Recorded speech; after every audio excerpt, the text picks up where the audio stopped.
Hello friends, welcome to our channel. तो friends, आज के इस वीडियो में हम बात करेंगे हमारी NTA UGC NET paper 1 June 2022 से रिलेटेड जो मॉक टेस्ट सीरीज़ है उसके मॉक टेस्ट 51 के बारे में, जहां पर फ्रेंड्स आज के इस वीडियो में हम डिस्कस करेंगे 7 MCQs को।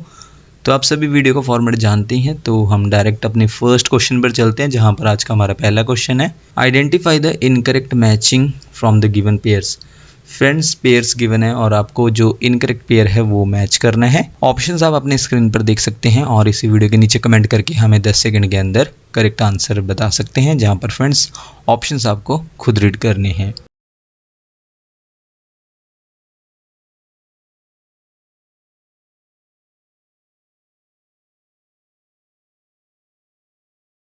इनमें से वो इनकरेक्ट पेयर है ऑप्शन बी, DARPA, जिसका फुल फॉर्म क्या गिवन है, digital advanced research projects agency. तो ये इनकरेक्ट पेयर है क्योंकि डरपा का फुल फॉर्म है defence advanced research projects agency. Friends, इस क्वेश्चन को हम थोड़ा डिस्कस कर लेते हैं। सबसे पहले डरपा यानी कि defence advanced research projects agency research और डेवलपमेंट एजेंसी है United states department of defence की, जो जिम्मेदार है किसके लिए, विकास के लिए। किसके विकास के लिए, इमर्ज करने के लिए टेक्नोलॉजीज को। किसके यूज़ के लिए, मिलिट्री के यूज़ के लिए। इसके बाद फ्रेंड्स, ओरिजिनली जो है डरपा को advanced research projects agency in short ARP के रूप में जाना जाता है। इसका गठन कब हुआ, 7 फरवरी 1958 को, और इसका हेडक्वार्टर्स कहाँ पर है, यूनाइटेड स्टेट्स के वर्जीनिया के अर्लिंगटन में इसका हेडक्वार्टर्स है। किसका, defence advanced research projects agency का। इसके बाद फ्रेंड्स हमारे पास ऑप्शंस में था कैप्चा। फ्रेंड्स, कैप्चा का फुल फॉर्म है completely automated public Turing test to tell computers and humans apart. ये फुल फॉर्म है किसका, कैप्चा का। ये क्या है, एक टाइप है। किसका टाइप है, सिक्योरिटी को मेजर करने का, यानी कि सुरक्षा को मापने का, और जिसे चैलेंज रिस्पॉन्स ऑथेंटिकेशन के नाम से भी जाना जाता है। इसके बाद फ्रेंड्स हमारे पास ऑप्शंस में था DHTML। DHTML का फुल फॉर्म क्या है, डायनेमिक हाइपरटेक्स्ट मार्कअप लैंग्वेज। ये फुल फॉर्म है DHTML का, जहां पर फ्रेंड्स सबसे पहले HTML क्या है, मार्कअप लैंग्वेज है, और जबकि DHTML कलेक्शन है किसका, टेक्नोलॉजीज का। एप्लीकेशन DHTML की इंट्रोड्यूस की गई थी माइक्रोसॉफ्ट द्वारा, किसके रिलीज के साथ, इंटरनेट एक्सप्लोरर 4 के रिलीज के साथ, कब, 1997 में। नेक्स्ट पॉइंट में फ्रेंड्स हमारे पास ऑप्शंस में था DRAM। DRAM stands for dynamic random access memory. ये क्या है, स्पेसिफिक टाइप है किसका, रैम का, यानी कि रैंडम एक्सेस मेमोरी का। जहाँ पर friends all computers have RAM, यानी कि सभी कंप्यूटर्स में रैम होता है। और DRAM क्या है, यानी कि डायनेमिक रैंडम एक्सेस मेमोरी प्रकार है किसका, रैम का, जो हम देखते हैं मॉडर्न डेस्कटॉप्स और लैपटॉप्स में। DRAM को इन्वेंट किया गया था कब, 1968 में, किसके द्वारा, रॉबर्ट डेनार्ड द्वारा, और मार्केट में लाया गया इंटेल द्वारा 70s में। और फ्रेंड्स DDR3 जो है एग्जाम्पल है किसका, DRAM का। इसके बाद फ्रेंड्स हमारा नेक्स्ट क्वेश्चन है, question number 2। Ancient Mithila university was an ancient university and was famous for dash, यानी कि प्राचीन मिथिला विश्वविद्यालय एक प्राचीन विश्वविद्यालय था और किसके लिए प्रसिद्ध था।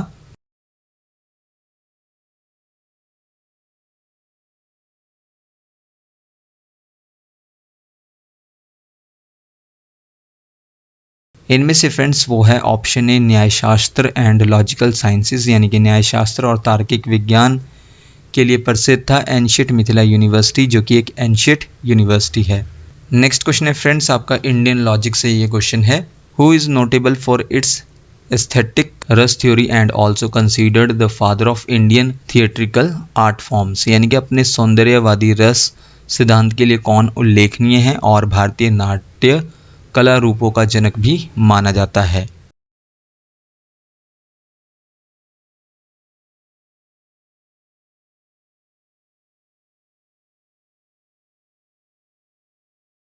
इनमें से फ्रेंड्स वो हैं ऑप्शन सी, भरत मुनि, जो कि प्रसिद्ध पॉपुलर जाने जाते हैं अपने सौंदर्यवादी जो रस सिद्धांत है उसके लिए, और साथ ही साथ इन्हें कंसीडर किया जाता है father of Indian theatrical art forms, यानी कि भारतीय नाट्य कला रूपों का जनक भी माना जाता है किन्हें, इनमें से ऑप्शन सी, भरत मुनि को।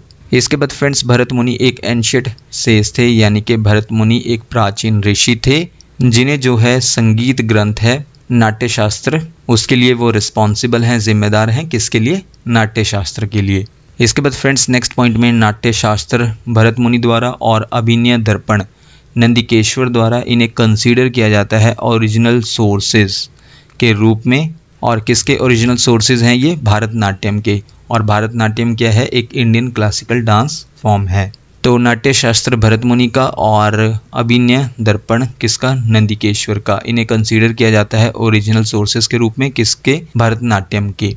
इसके बाद फ्रेंड्स हमारा नेक्स्ट क्वेश्चन है, क्वेश्चन नंबर 4 भी आपका इंडियन लॉजिक से ही रिलेटेड है। Who has been considered the first descriptive linguist and even labelled as the father of linguistics, यानी कि किसे प्रथम वर्णात्मक भाषाविद माना गया है और यह तक कि भाषा विज्ञान के पिता के रूप में भी लेबल दिया गया है।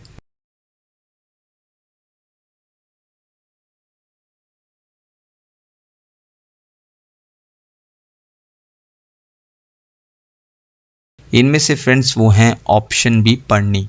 पढ़नी को कंसीडर किया जाता है फर्स्ट डिस्क्रिप्टिव लिंग्विस्ट और साथ ही साथ लेबल दिया गया है फादर ऑफ लिंग्विस्टिक का। पढ़नी को जाना जाता है अपने टेक्स्ट अष्टाध्यायी के लिए, जो कि एक सूत्र स्टाइल ग्रंथ है, किस पर? संस्कृत ग्रामर पर। इसके बाद फ्रेंड्स नेक्स्ट पॉइंट है, पढ़नी एक संस्कृत फिलोलॉजिस्ट हैं, यानी कि एक संस्कृत भाषाविद हैं, ग्रामेरियन हैं, व्याकरणविद हैं और स्कॉलर थे एंशिएंट इंडिया में। नेक्स्ट क्वेश्चन है question number 5, ASCII stands for?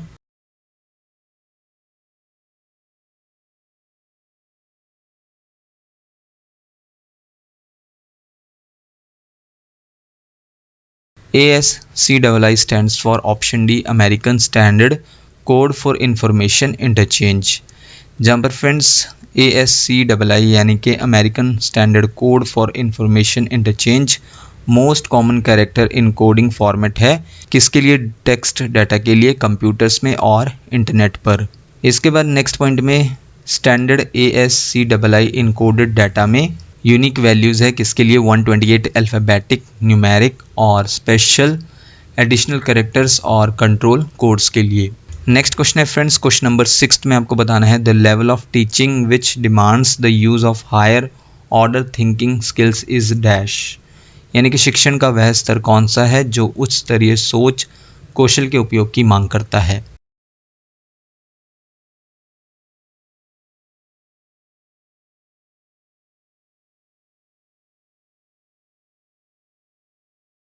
इनमें से फ्रेंड्स वो लेवल ऑफ टीचिंग है, option C reflective level of teaching, जो डिमांड करता है किसकी? Use of higher order thinking skills की, यानी कि शिक्षण का वह स्तर है जो उच्च स्तरीय सोच कौशल के उपयोग की मांग करता है।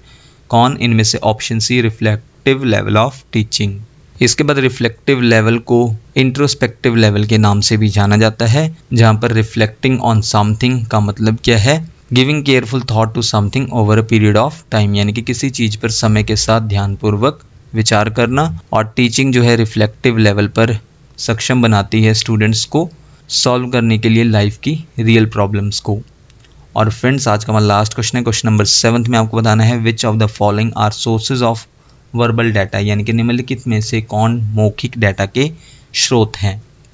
नंबर 1 है traffic signals, number 2 semi structured interviews, number 3 narrative interviews, number 4 focus groups, number 5 है बॉडी लैंग्वेज। फ्रेंड्स कोड आप अपने स्क्रीन पर देख सकते हैं और इसी वीडियो के नीचे कमेंट करके हमें 10 सेकंड के अंदर करेक्ट कोड बता सकते हैं।